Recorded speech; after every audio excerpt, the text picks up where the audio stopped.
Yo, it's your girl, not Asia. Oh my goodness, guys, have you seen If Loving You Is Wrong? Were you guys keeping up with this season? Oh my God. Okay, so last night was the finale.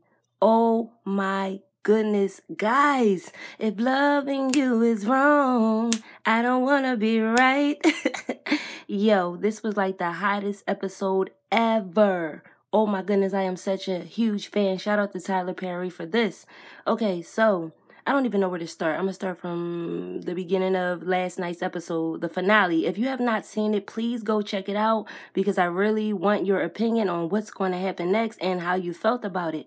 Okay, so as the show comes on, it picks up from when Alex was in the hallway with the doctor and she was talking to Randall and Brad. And they were talking about how Alex lied and said the doctor altered the paternity test to say that the baby didn't belong to Randall. Now, the crazy thing about this to me is I started thinking that Alex had an affair with the guy Ramsey that got killed. You remember Ramsey, y'all? The guy who Kelly had well, she almost got into a relationship with him. She really liked him and he was supposed to move away. The guy who lost his mother and her house was on the corner of their block.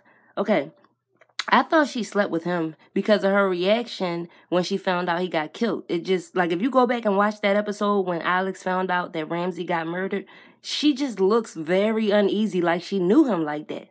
But anyway, something happened with that paternity test, and it just don't sit right with me. I know they said the baby looks like Randall, but what happened to the paternity test? Okay, so Brad said he didn't want anything to do with Alex. It's over. Of course he said this before. Of course he's left a bunch of times, but how much can a man take, you know? You know, she cheated with the next door neighbor. She had a baby with him. And then he started sleeping with Randall's wife to get back at her. It's just a whole mess.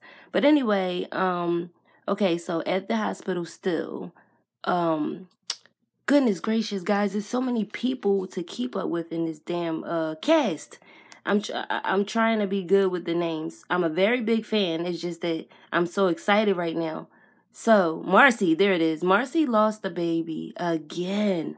It got to be very upsetting to her to keep losing all of these babies like this. Her body can't hold a baby. The best thing she should do right now is take some time to herself, get herself together, and adopt a baby. I think she should do that instead of keep putting herself through so much heartache and pain, you know? But Randall is the cause of her losing her baby because he stressed her out and he promised her basically that he would make her lose that baby. He stressed her out, you know? And even though the test results that the doctor was going to come in and give her to let her know that she was going to miscarry, even though those tests were already pending, he caused her stress through that whole pregnancy. Oh, and guys, let me ask y'all something. I need y'all to answer me this in the comment section because I've never seen a person carry a baby that long and don't even have a baby bump. What's up with that, y'all? How is it that Marcy was pregnant this long and never ever showed any signs of being pregnant? She had the perfect figure, flat tummy, a bikini body. I don't understand. You know, that's crazy. But anyway, she lost the baby.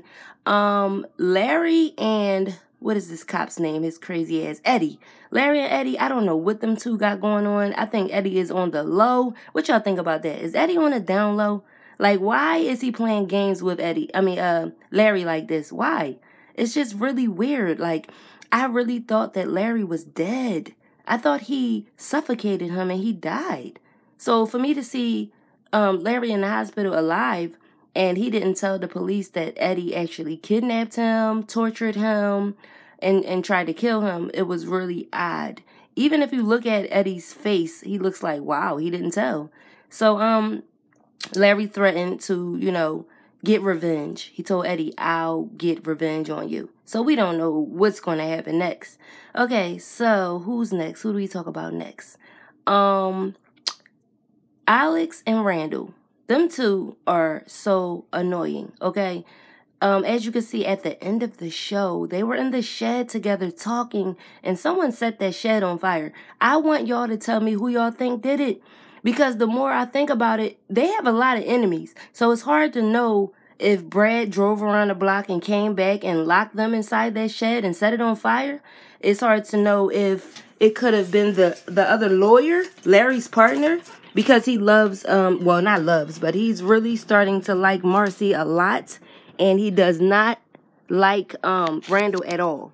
So did he come around there? Because, you know, Randall went to the office and threatened him and told him that if he doesn't get Larry to call him by a certain time, he will be back there to their office. And the guy said, and I said the guy because I can't remember his name right off, guys. Help me. Larry's partner said, we don't take two kind of threats around here.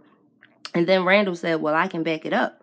And he left the office. So it could have been him that came and set that shed on fire.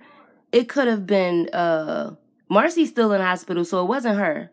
I don't know who it is, guys. Who do y'all think set that shed on fire? Okay, so then we got Kelly. Oh my goodness, she actually hung herself. Guys, do you think Kelly actually died? Because you know how these shows go. Sometimes we think they died, and then when the next season comes, they didn't even die. I don't know. I just know that after she seen her son, she was very distraught. She knows that the DA gave her the death penalty or life in jail, which is pretty much one and the same. So she feels like she's going to die, you know, spend out the rest of her days in jail and die. So she felt like she might as well just take her life. So she wrote a suicide letter and gave it to Natalie. And as she gave Natalie that letter, I was thinking like, damn, she should read that right now when she goes in the hallway. When she was talking to Esperanza, I was like, she should have pulled that letter out and read it, because something about it just was not right. Even Natalie said, did you see her eyes? Just look into her eyes. Something isn't right. Y'all got to keep an eye on her.